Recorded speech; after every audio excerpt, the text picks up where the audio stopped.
Абай облысы білім басқармасы, Аягөз аудандық білім бөлімінің қалалық көпбейінді қазақ мектеп гимназиясы 9 сынып оқушысы Ермұқаш Ғабижан.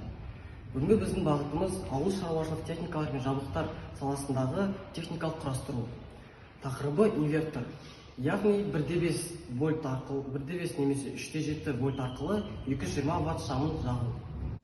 Ал енді жалғастырсақ, бізге қажетті осы телефонның ескі зарядтағыштарының ішіндегі трансформатор мен резисторлары қажет. Осы трансформатор мен резистор арқылы бізге транзистор қажет. Транзистор қатты қыз кетпес үшін бізге осы салқындатқыш керек. Салқындатқышты өзімізге қажетті көлемінде қиып, осыған орната аламыз. Транзисторда қалған екеуі резисторға жалғанады, ал біреуі трансформаторға жалғанады. Және де біз осылай тексеріп көрсек болады.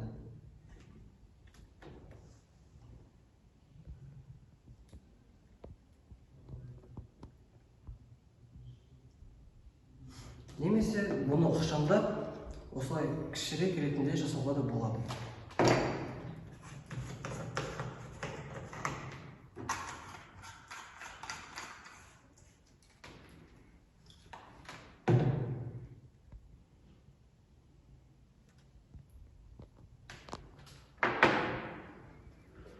Және де осы түрлендіргіш бізге ауыл шаруашылығында немесе поляларда және де түнгі далаларда өте қажет.